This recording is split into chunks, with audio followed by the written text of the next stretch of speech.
Bonsoir à tous et bienvenue sur votre tranche d'information de ce vendredi 30 avril 2021.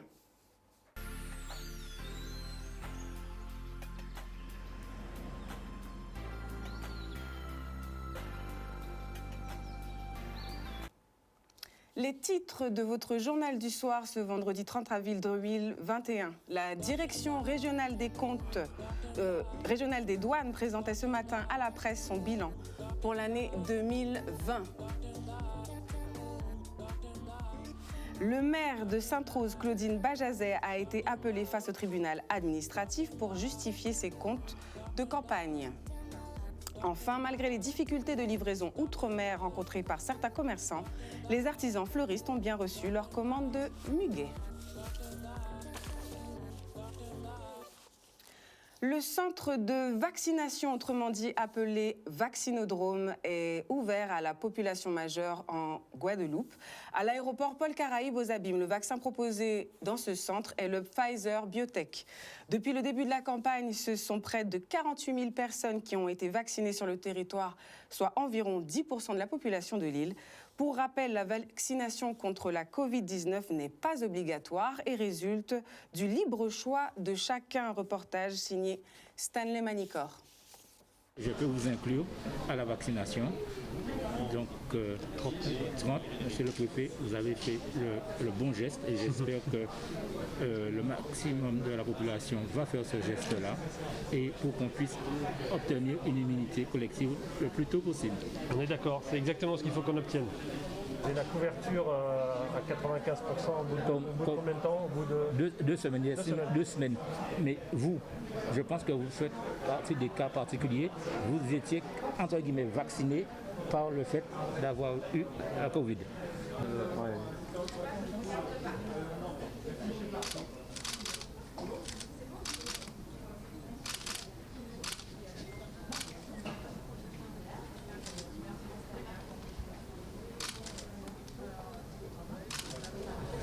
Je me sens très bien, très bien, même soulagé en fait, soulagé d'être vacciné.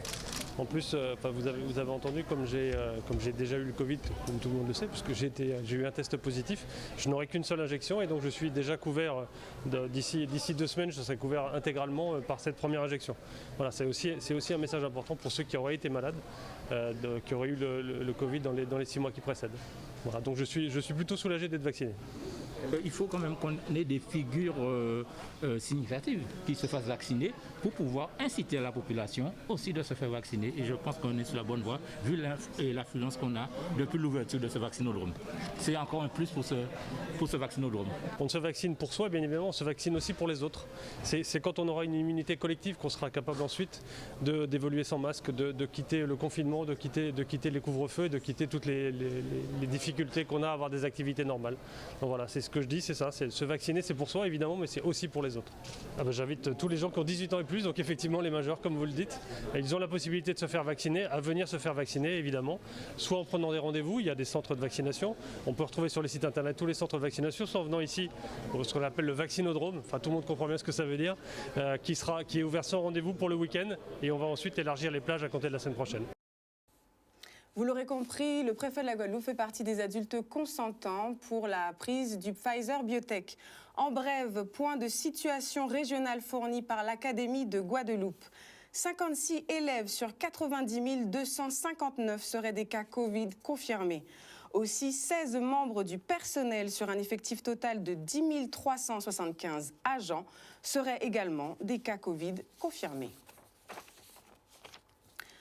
Ce matin, la direction régionale des douanes présentait son bilan 2020 à la presse. Il s'agissait pour le directeur régional des douanes, Philippe Richard, de présenter les montants des recettes douanières et fiscales de l'année 2020, mais aussi de faire un point sur les saisies des produits contrefaits et des stupéfiants.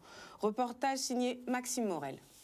Malgré la crise Covid, la douane était au rendez-vous de ses missions et que nous avons réussi quand même à maintenir une certaine performance dans notre activité en saisissant des stupéfiants, du tabac, des contrefaçons dans des proportions qui sont quand même à la hauteur des enjeux pour la Guadeloupe, notamment en période de crise. Même s'il faut l'admettre, un certain nombre de ces indicateurs a pu connaître une baisse des chiffres constatés, je pense aux stupéfiants, mais néanmoins nous avons su nous orienter vers de nouveaux vecteurs de transport de ces marchandises.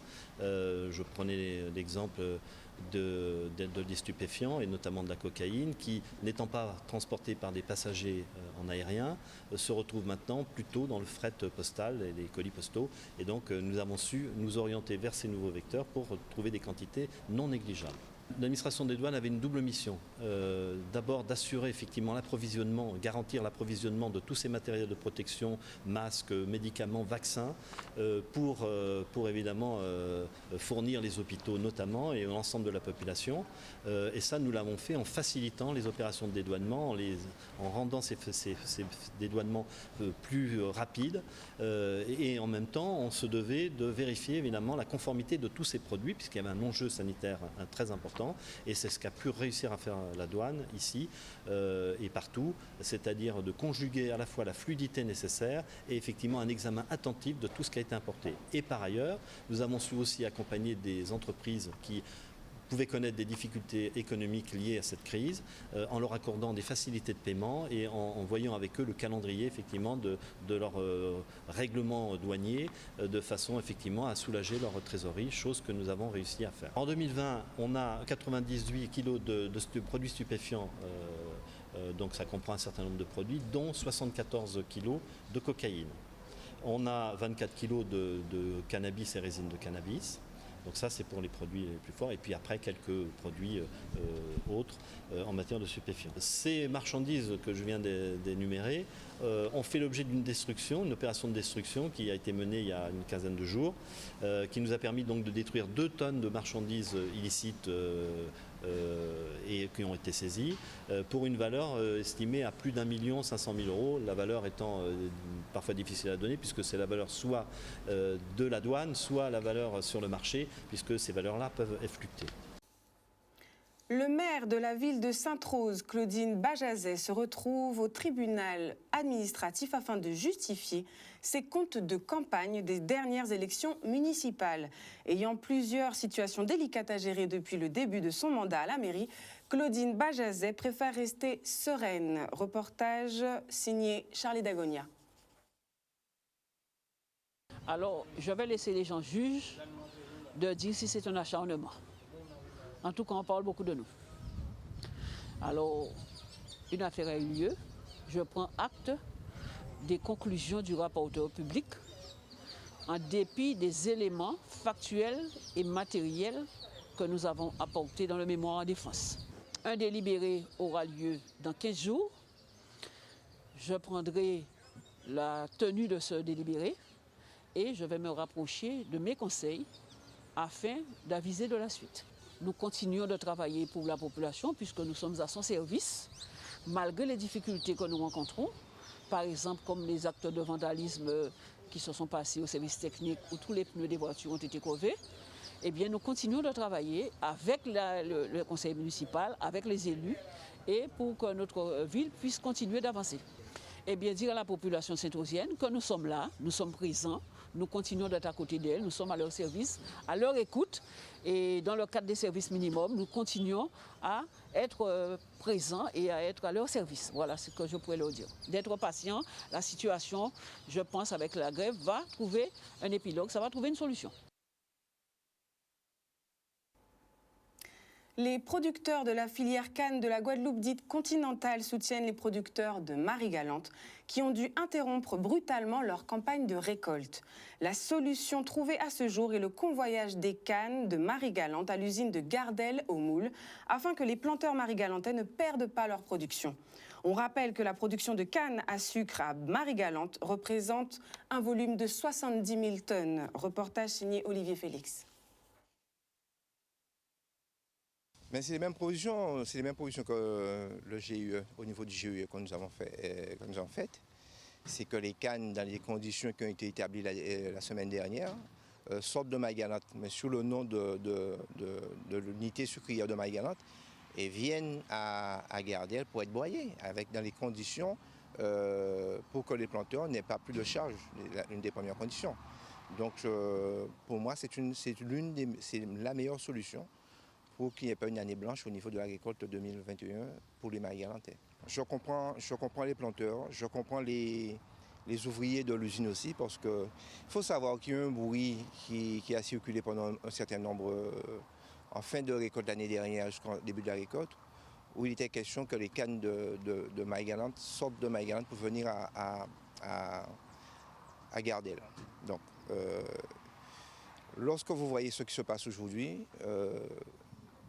il y a un flou, ça a créé un flou au niveau des planteurs, au niveau aussi des ouvriers de CRMG, et c'est naturel. Vous savez, ils n'ont pas envie de perdre leur unité sucrière, et je comprends parfaitement. Seulement, il faut qu'ils aient les garanties, il faut que les garanties qu'on lui a données soient respectées, et que de l'année prochaine, que les choses repartent sur de nouvelles bases, avec cette unité sucrière à maïs-galantes. Gardel nous avait promis dans les années 2000 de broyer minimum 6 à 7 000 tonnes de cannes par jour.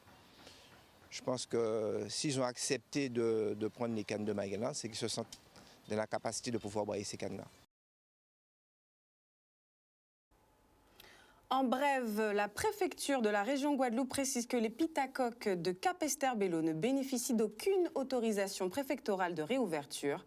Elle précise également qu'aucune visite de sécurité dans le cadre réglementaire des établissements recevant du public n'a été faite. La préfecture de Guadeloupe ne peut donc envisager de réouverture pour les pitacoques. Toujours ce matin se tenait l'inauguration de l'antenne Sud-Basse-Terre du comité Guadeloupe de la Ligue nationale contre le cancer. Ces locaux d'une surface atteignant environ les 90 mètres carrés ont été mis à disposition gracieusement par le département et sont situés au jardin botanique à Circonvallation à Basse-Terre. Reportage d'Olivier Félix. C'est l'occasion d'élargir notre champ de la Guadeloupe. C'est-à-dire quand on a ce lieu qui sera consacré en priorité aux gens du sud de Basse-Terre, alors que nous sommes à Pointe-à-Pitre et que tout tourne autour de la Grande Terre, de Pointe-à-Pitre, et même les personnes qui viennent de Capesterre ou de Sainte-Rose ou même plus loin. Donc ça permettra à cette partie de la Guadeloupe d'être partie prenante de nos actions d'accompagnement des malades et de leurs proches pendant, avant et après la maladie. Il nous fallait avoir ce lieu emblématique et cet espace qui est un lieu de vie. Et tout cela fait partie de ce bon vivre ensemble, de ce bien vivre ensemble. Il faut effectivement que nous soyons unis. Et comme dit la devise, nous c'est la devise solidarité jusqu'au bout de la vie. Et la devise de la Ligue contre le cancer, c'est la devise soyons unis, soyons plus forts.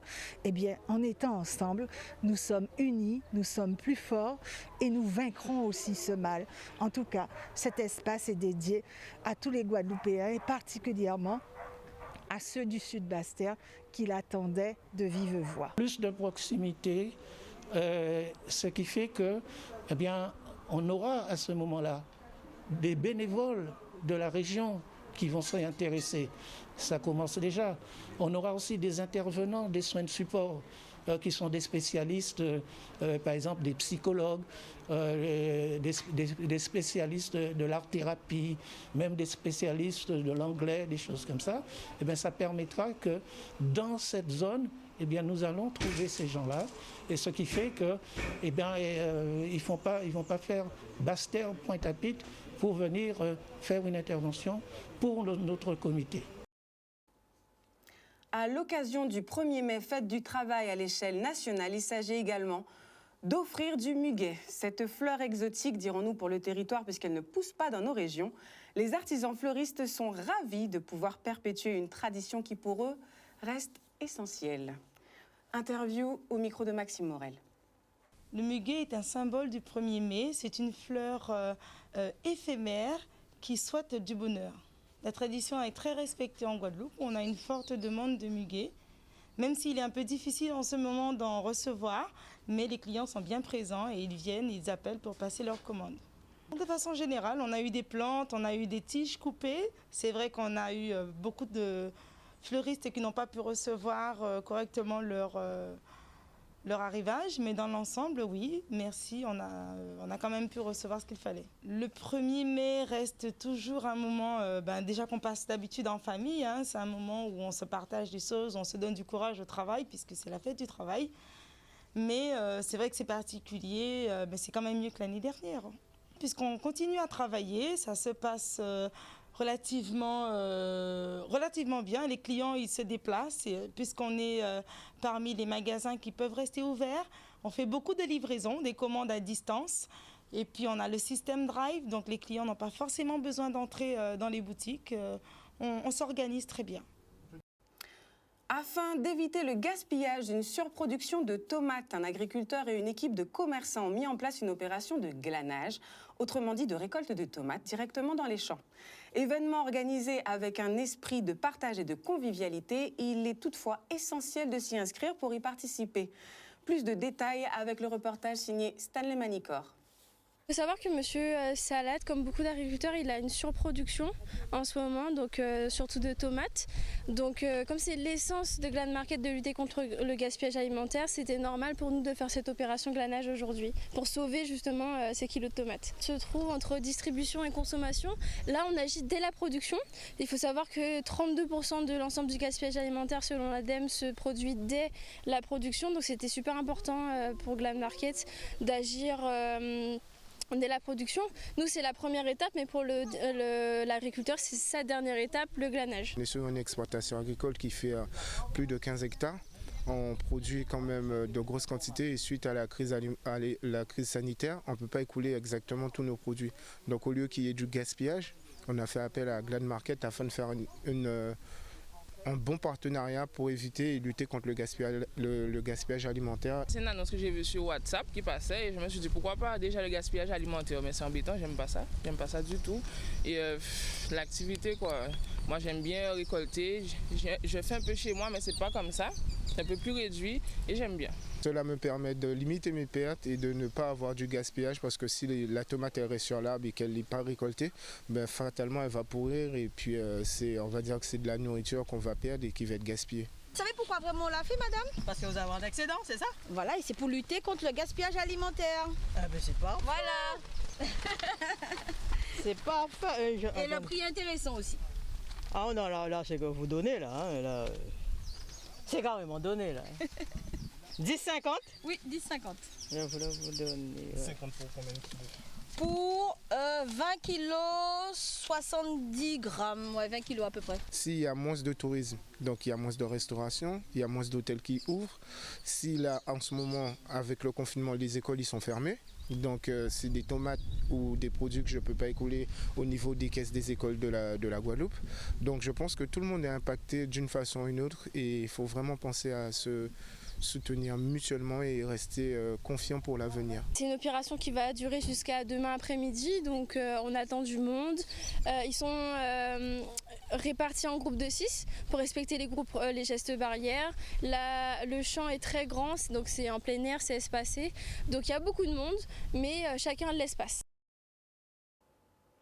Voilà tout pour cette tranche d'information de ce vendredi 30 avril 2021. Je vous remercie pour votre fidélité et vous donne rendez-vous lundi 3 mai à 18h30 en direct avec Harold Delus. Je vous souhaite une excellente soirée à tous et bon week-end.